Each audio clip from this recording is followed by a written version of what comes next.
All right, Small Talk up here. Not a new product, but a very, very old product. This is my first red dot. This is the original primary arms.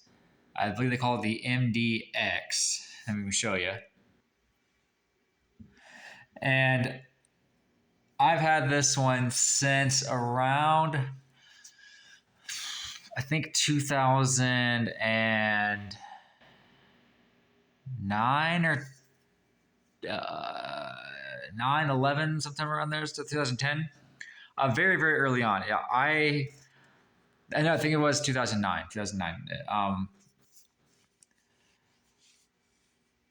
This is my first micro dot, and just to give a kudos, basically is what this video is for, to Primary Arms. This thing has lasted.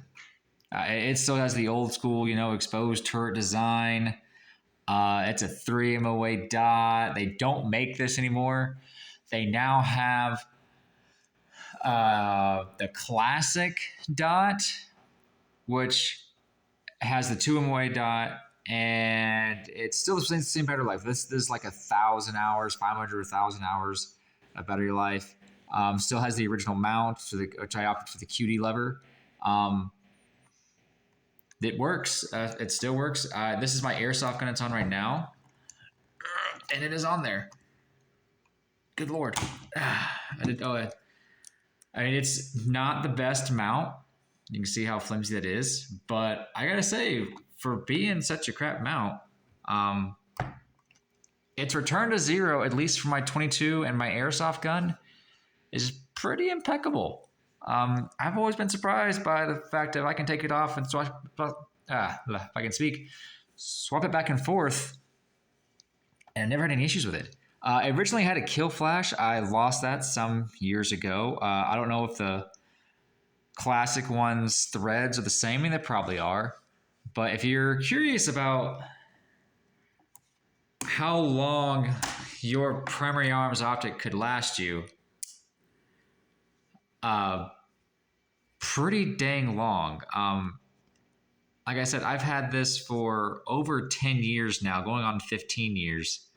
You can look in it and see that it's the classic style where you can still see the emitter pretty clearly. It's a blue tint. It's obviously blue. If you get closer enough to it, there's a definite blue hue there. I mean, this is the first micro dot I bought. I bought this after trying out some imitation full-size aim points. I think they're like 80 COs back in 7 or 8, whatever they were. And I said, I'm going to try this micro dot. Bought this. Soon after I bought the Primary Arms micro dot, I bought the H1 by Aimpoint and upgraded my H1 to a T2. Oh, and it's gone blurry on you guys. Hold on.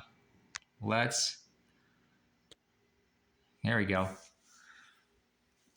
And so now I still rock this thing. I mean, I've got a Hollow Sun now, and I've got a T2, and I've got an Aimpoint Pro, various scopes.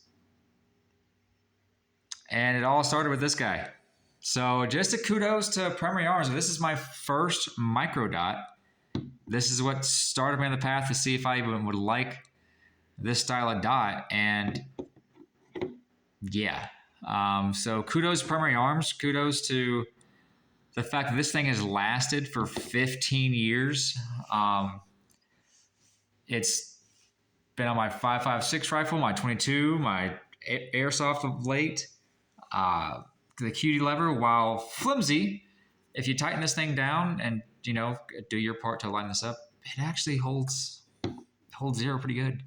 So if you're looking for a cheap dot to throw onto something, they don't care about the battery life because it's a trainer gun, I'm going to imagine that the classic is going to do you pretty well, because I mean, this is the actual classic. This is the original one. I've seen some models that have MDX, some have MD actual 10, so I don't know which came first. But yeah, I can vouch this thing has stood up. So if you're looking to try primary arms at this point and worry about their longevity. 15 years, man. 15 years I've had this thing. I remember telling an officer to get one of these when we had to supply our own dots in our rifles. And I said, hey, man, this thing's $90. It still is the classic one.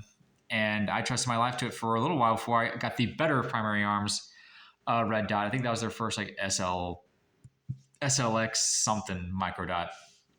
It was the one with the push, the first one they did with push buttons. But just a little quick video to say, hey, primary arms, keep it up. And if you're curious about longevity of primary arms, this is their cheapo crap, man.